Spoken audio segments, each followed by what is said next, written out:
जय हिंद दोस्तों। आज हम एक बहुत ही महत्वपूर्ण क्वेश्चन करेंगे जो परीक्षाओं में बार बार पूछे जाते हैं। तो आइए क्वेश्चन को हम पढ़ते हैं। y के सापेक्ष जल एवं कांच की अपवर्तनांक क्रमशः 4/3 एवं 3/2 है, तो ज्ञात करिए। क कांच के सापेक्ष जल का अपवर्तनांक। ख जल के सापेक्ष कांच का अपवर्तनांक। तो चलिए अब इसको हम सॉल्व करते हैं। देखिए कुछ आंकड़ा हम यहाँ पे पहले ही लिख दिए हैं।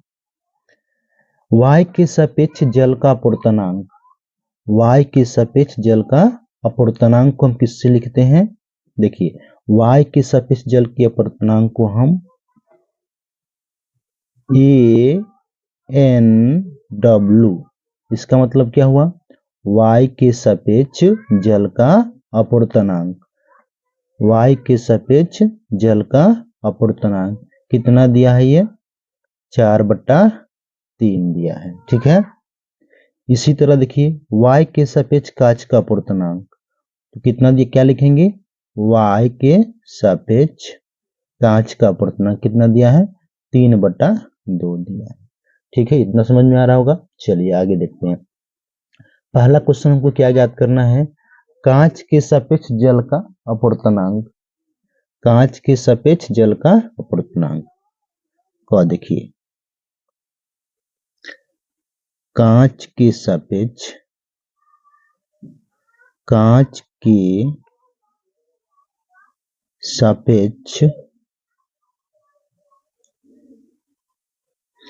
जल का अपवर्तनांक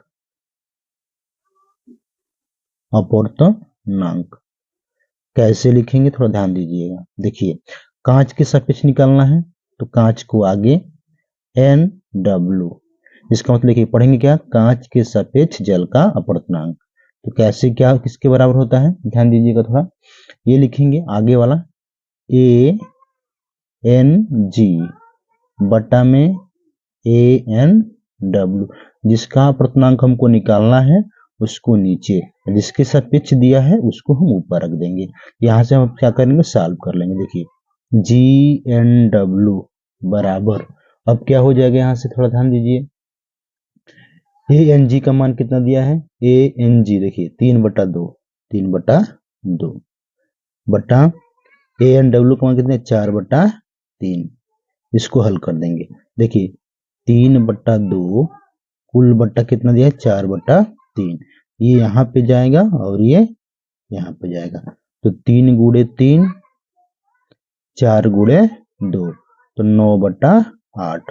तो हमारा अपवर्तनांक कितना हो जाएगा? ANW कितना हो जाएगा? 9/8। ये हमारा क्या हो जाएगा? क का आंसर हो जाएगा। ठीक है। चलिए अगला क्वेश्चन ख नंबर देखते हैं हम। ख क्या कह रहा है? जल के सापेक्ष कांच का अपवर्तनांक, जल के सापेक्ष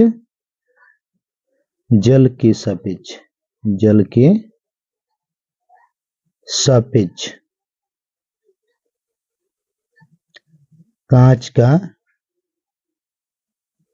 अपवर्तनांक, ध्यान दीजिए कैसे लिखेंगे इसको। देखिए किसके सापेक्ष निकालना है? जल के सापेक्ष कांच का अपवर्तनांक। तो जल के सापेक्ष माने WNG, इसका मतलब क्या है? जल के सापेक्ष कांच का अपवर्तनांक। तो क्या करेंगे?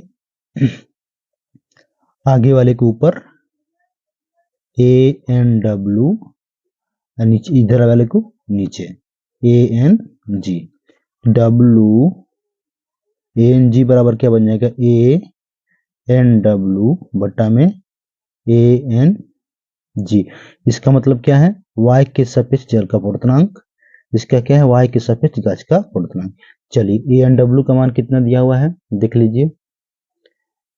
ANW का मान दिया है कितना? 4/3। कितना दिया है?